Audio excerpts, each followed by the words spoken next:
Marie-Françoise Brugiroux, bonsoir. Vous êtes médecin responsable du centre de consultation spécialisé en alcoolologie et en toxicomanie à Papeete. Alors, la première question qu'on a envie de vous poser au regard de toutes ces saisies et surtout de votre expérience, c'est s'agit-il d'un véritable réseau ou plutôt de saisies opportunistes ? Alors c'est difficile à dire pour moi, mais si j'écoute un peu ce qu'on me raconte, je pense qu'il y a beaucoup d'entrées de petites doses.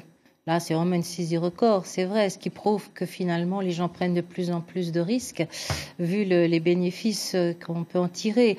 Mais il y a aussi beaucoup de rentrées de petites quantités qui sont moins risquées et c'est vraiment quelque chose qui est très patent actuellement. Alors, cette TICE, qu'est-ce que c'est ? Ce sont des méthamphétamines ? C'est la famille... Oui, c'est ça. C'est une méthamphétamine, la famille des amphétamines. On appelle ça surtout le crystal meth. Et c'est un produit qui est excessivement stimulant et qui a un gros pouvoir addictogène. Elle a surtout un prix, un coût très élevé. Très élevé. 1 kilo, c'est 170 millions, à savoir 1 gramme, 170 000 francs. Alors, qui la consomme, cette drogue ici? Et est-ce que vous avez déjà des contacts avec des familles? Est-ce que ce sont les jeunes qui sont déjà touchés? Alors, je pense que c'est une drogue qui touche tout le monde, qui touche tous les niveaux sociaux. C'est vrai que c'est quelque chose de très cher. Le prix varie en fonction de l'arrivage, c'est sûr. Ça va toucher des gens qui ont des moyens de se l'acheter, mais malheureusement, ça touche aussi beaucoup des jeunes et des moins jeunes d'une classe sociale qui serait plutôt défavorisée et qui rentrent par ce biais dans le trafic pour pouvoir se les acheter. C'est-à-dire que c'est ça, on la vend, on l'achète et on la consomme. C'est ça, voilà. On amène des clients, on la vend, on vend 9 doses, on en a une pour soi. Enfin, on est pris au piège. Hein. À partir du moment où on est très addict à cause de ce produit, il faut qu'on s'en procure.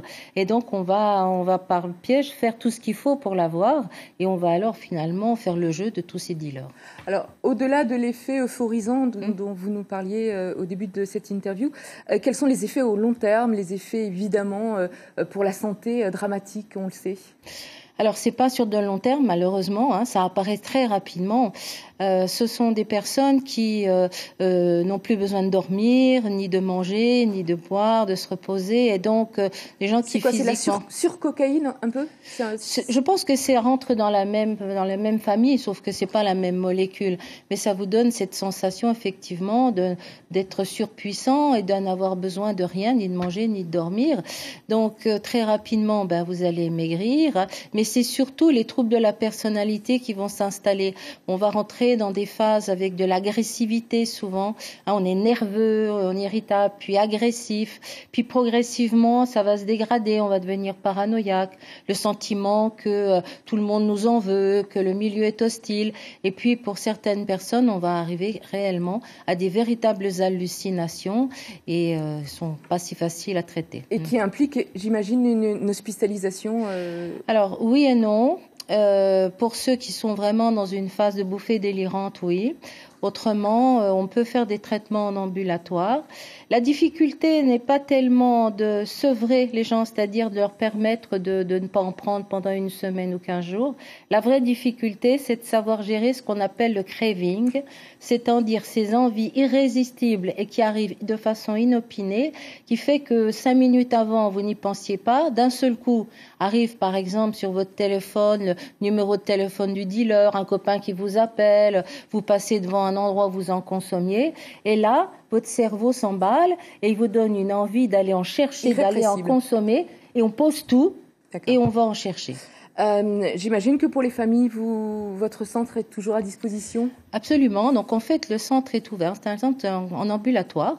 Donc on peut avoir des consultations, des conseils. D'ailleurs, beaucoup de gens nous appellent pour savoir comment gérer leurs enfants, mais aussi actuellement, depuis quelques semaines, on a des appels de personnes qui spontanément nous disent on a des problèmes d'AS, on aimerait être aidé. Madame Brugiroux, je vous remercie d'avoir répondu à nos questions. Merci.